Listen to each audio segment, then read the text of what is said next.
Alors, dans l'actualité de ce mercredi 25 septembre, déjà, c'est la dernière semaine du mois de septembre. La semaine prochaine, on entreprend le mois d'octobre, quand on dit que ça passe vite, là. Donc, dans l'actualité, la Ville de Montmagny qui réitère son appui aux activités de sensibilisation à la sécurité ferroviaire, il y a des statistiques là-dessus qui démontrent, sans nombre de doutes, là, que l'on doit justement sensibiliser particulièrement les jeunes, parce que nous, on l'est plus, malgré qu'il arrive quand même des accidents avec les adultes, là, mais on fait de la sensibilisation auprès des écoles et des centres de petite enfance au cours de la semaine.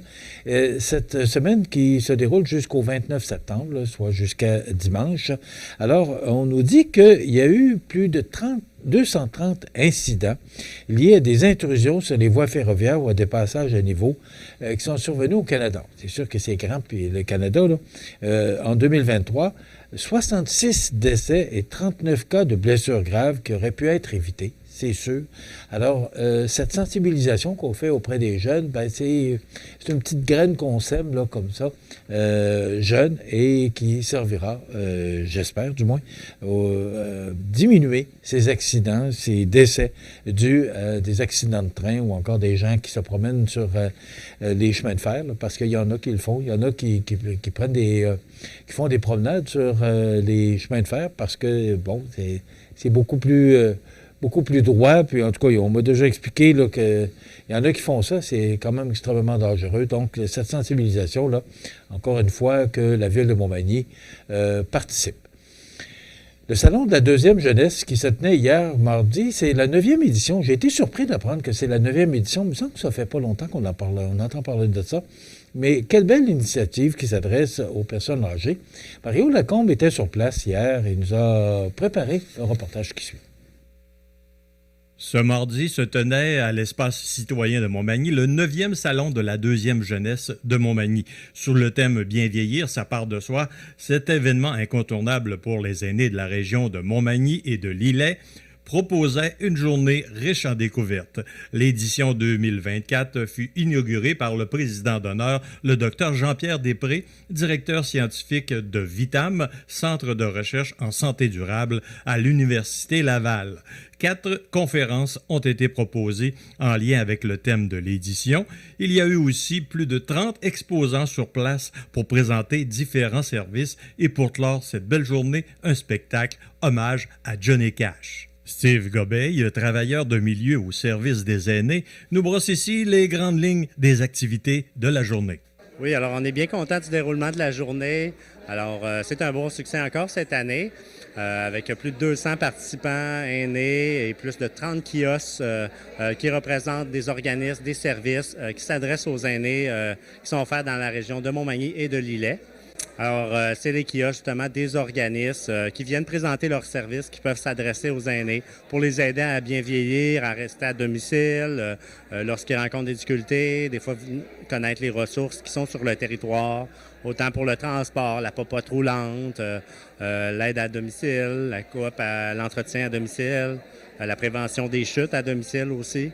Alors, M. Gobeil nous parle aussi des principales conférences au programme de cette journée du 9e Salon de la deuxième jeunesse. Du côté de l'amphithéâtre, on avait là, Eva Racine, une neuropsychologue, alors qui venait parler de la santé cognitive, de l'importance justement en vieillissant, de rester stimulé, de rester impliqué dans dans sa vie pour favoriser notre bien vieillir de notre cerveau.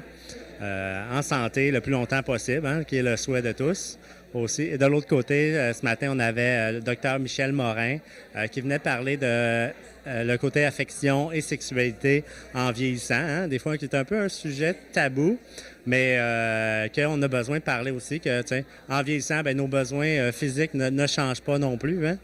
Alors, tel que nous le mentionnait M. Gobeil, le concept de bien vieillir fait référence à la capacité à vivre en bonne santé et le plus longtemps possible.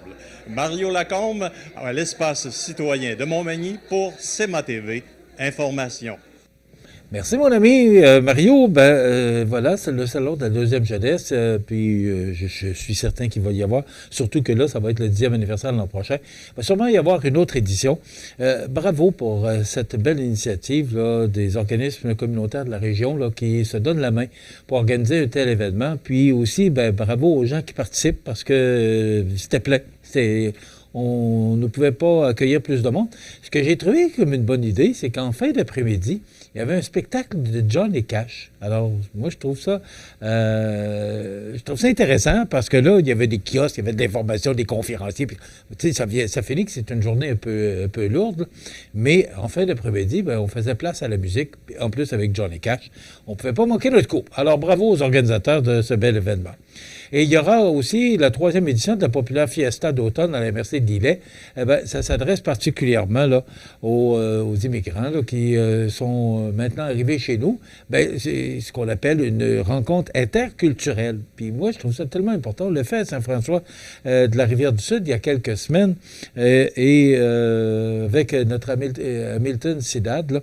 Et ça a été un vif succès. Donc, ces gens-là qui se réunissent, qui se rencontrent, qui vivent les mêmes expériences. Vous savez, je rencontrais quelqu'un récemment qui arrive d'un autre pays comme ça et qui doit s'adapter à nous, doit apprendre notre langue parce qu'il parlait un peu français, pas mal l'anglais, mais parlait la langue de son pays. Alors, il faut qu'il comprenne, il faut qu'il s'adapte, puis là, c'est le travail, il faut... il ne comprend pas nécessairement ses collègues parce que si on parle trop vite, vous savez, si je parle comme ça, cette personne-là, j'ai pas besoin de vous dire qu'elle va avoir de la difficulté à m'entendre parce que je parle vite. Alors, tout ça fait que ces rencontres-là, moi, je trouve ça essentiel. Et ces gens-là aussi, ils viennent nous aider parce qu'on a des problèmes de main-d'œuvre. Alors, ces gens-là s'en viennent chez nous pour nous donner un coup de main pour combler des postes dans les différentes entreprises. Et ça nous donne un coup de main, veut pas, on l'apprécie. Donc, on appelle ça la Fiesta d'automne à la MRC de Lillet. Ça aura lieu le 5 octobre prochain. Dans le Journal de Québec de ce matin, on parle encore de... excusez-moi, de ce qui s'est passé pour le maire de Saint-Paul-de-Montmagny, Alain Talbot, là. Dans un texte du Journal de Québec de Dominique Lelièvre, là, on mentionne là, que force est de constater que les situations de harcèlement et d'intimidation dans le milieu municipal sont en augmentation. Et naturellement, on parle un petit peu de la Fédération québécoise des municipalités qui est en entrevue avec le journal Jacques Demers. Voilà. Et c'est pas que là que ça se passe aussi dans les écoles, ça se passe partout.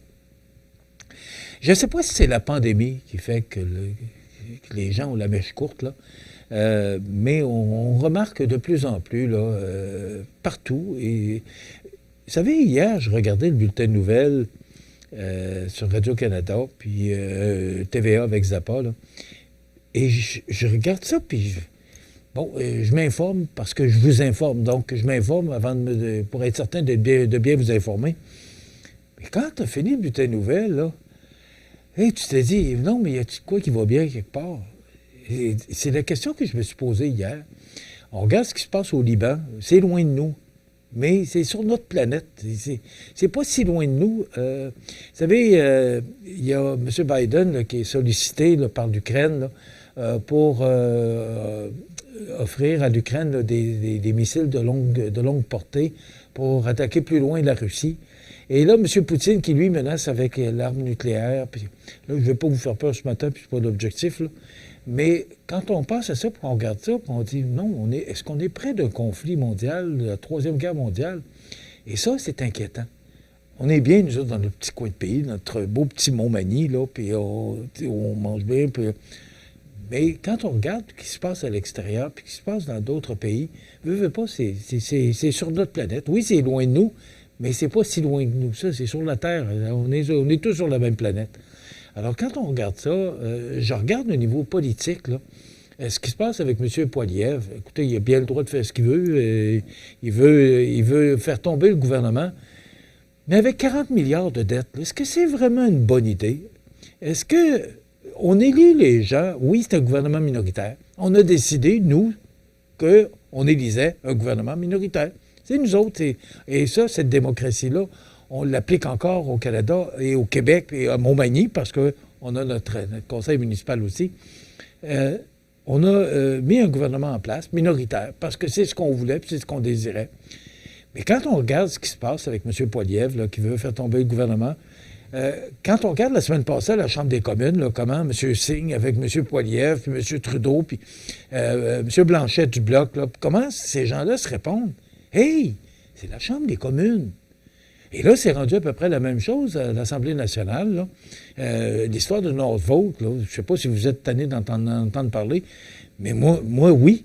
Il y a d'autres sujets. Oui, c'est vrai, on a mis et investi beaucoup d'argent, mais on passait un reportage, je pense que c'est TVA qui a passé le reportage, lorsqu'on a fait l'annonce de ce projet-là, que ça fait à peu près un an, là, que tout le monde disait c'est le joyau, c'est le projet des projets au Québec. Un an plus tard, cette compagnie-là est en difficulté. J'entendais hier, madame, j'ai réalisé une entrevue qu'on va vous diffuser la semaine prochaine avec une madame qui est directrice générale de DPME, et qui s'occupe, entre autres, du commerce international pour les PME. Excusez-moi. Et qui disait qu'être en affaires aujourd'hui, là, en ce 25 septembre 2024, peu importe dans quel secteur d'activité, c'est très difficile. Alors, c'est partout, là. C'est depuis la pandémie. Le taux d'inflation qui a augmenté à un rythme, les taux d'intérêt. Alors, et là, vous payez pour ça aussi, là. Si les entreprises sont obligées d'augmenter leurs frais fixes, leurs frais parce qu'ils ont des frais fixes qui augmentent, veut pas, la facture, c'est vous qui allez la payer. Vous savez, on entend parler d'Hydro-Québec, là, qui veulent augmenter les tarifs. Et là, on dit que ça serait 3 %. Mais c'est toujours le consommateur qui paye à l'autre bout, tout le temps. Alors là, qu'est-ce qui se passe? C'est que, comme on a moins d'argent dans nos poches, qu'est-ce qu'on fait? On ralentit. Et c'est ce que la Banque du Canada voulait pour abaisser les taux d'intérêt et abaisser les taux d'inflation. Mais ça cause des problèmes partout parce que tout le monde ralentit. Alors, quand ça ralentit partout, qu'est-ce qui se passe? Ça ralentit partout. Alors, c'est ce qui se passe actuellement. Alors, c'est plutôt difficile. Et l'histoire de Northvolt, je regardais, là, je dois m'arrêter malheureusement, mais je regarde l'augmentation des employés au gouvernement du Québec. Je regarde l'augmentation des employés au gouvernement du Canada. Je regarde comment on dépense d'argent. Puis là, on irait dans une élection qui va coûter 600-700 000 encore, alors qu'on a un budget de 40 milliards de dettes au Canada. Pas de dette, mais 40 milliards de déficit. On pourra en reparler, on aura du temps pour le faire. Demain, on reçoit Christine Marois, qui est auteure, avec Sylvie Marois, et on aura notre première chronique mode avec Valérie Lebel, qu'on va aller enregistrer dans quelques instants. Alors, je vous souhaite quand même de passer une belle journée. Il y a de la pluie à l'horizon, ça va faire du bien. Bonne journée, à demain.